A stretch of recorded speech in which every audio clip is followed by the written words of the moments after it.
അതല്ലേ SDP, ജമാഅത്ത് ഇസ്ലാം, league, Congress ഇത്രയും ആളുകൾ CPIM വിരുദ്ധമാണല്ലോ എന്ന് വിചാരിച്ചിട്ട് ഇമാതിരിയുടെ പരിപാടികൾ പങ്കെടുത്തുകൊണ്ടിരിക്കുകയാണ്. അതാണ് നിലമ്പൂരും കണ്ടത്, അതാണ് ഇപ്പോൾ കണ്ടത്. അതിൻ്റെ അകത്തൊന്നും ഞങ്ങൾക്ക് യാതൊരു തരത്തിലുള്ള പ്രയാസവുമില്ല. അതെല്ലാം വലിയ രീതിയിൽ ആരവത്തോടുകൂടി കമ്മ്യൂണിസ്റ്റ് വിരുദ്ധതയുടെ ഭാഗമായിട്ട് അവതരിപ്പിക്കപ്പെടുന്ന കാര്യങ്ങൾ മാത്രമാണ്. അതൊന്നും കമ്മ്യൂണിസ്റ്റ് പാർട്ടിയെ ബാധിക്കുന്നതല്ല, ഞങ്ങളെ ബാധിക്കുന്ന പ്രശ്നമല്ല. ഈ മലപ്പുറത്ത് സ്വർണം പിടികൂടുന്നതിനൊക്കെ അധികം മുസ്ലിം സമുദായത്തിലുള്ളവരാണ്. അപ്പോൾ മത സമുദായ നേതാക്കളൊക്കെ അവരെ തിരുത്തണമെന്ന് പാർട്ടിക്ക് അങ്ങനെ അഭിപ്രായമാണ്? അല്ല, അതിപ്പോൾ കോഴിക്കോട് വാർത്തകൾ വന്നുകൊണ്ടിരിക്കല്ലേ.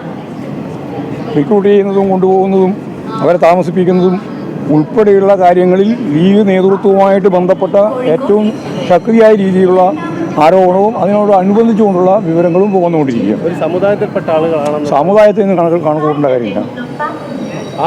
സമുദായത്തെ മാത്രം നോക്കിയിട്ടൊന്നും പറയാൻ പറ്റില്ല. ഒരു സമുദായമാണ് കള്ളക്കടത്ത് മുഴുവൻ നടന്നു പറയാൻ സാധിക്കുന്നു, പറയാൻ സാധിക്കില്ല. ഈ സമുദായ നേതാക്കൾ അതിനെ തിരുത്താൻ തയ്യാറാണെന്നുള്ള സമുദായ നേതാക്കൾക്ക് അതിൽ ബാധ്യതയുണ്ട്. ഇത് ഒരു കുറ്റകൃത്യമല്ല എന്നാണ് ചില ആളുകൾ ധരിക്കുന്നത് എന്നാണ് പറഞ്ഞിട്ടുള്ളതിൻ്റെ.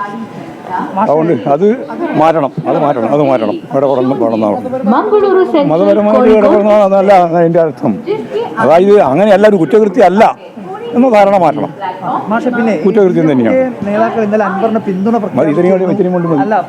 നേതാക്കൾ ഇടപെട്ടിട്ടാണ് പിന്നീട് ഞങ്ങൾക്ക് ഇടപെടേണ്ട കാര്യമൊന്നുമില്ല. വെറുതെ ആവശ്യമില്ലാത്ത കാര്യമാണ്.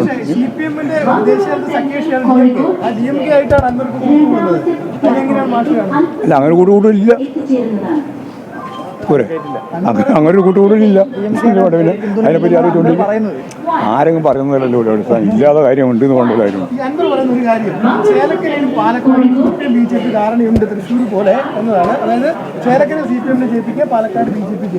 ശുദ്ധ അസംബന്ധമാണ്. അസംബന്ധങ്ങൾ പറയുന്നതിനൊന്നും എന്തെങ്കിലും കാര്യം വിശദീകരിക്കേണ്ട കാര്യമില്ല.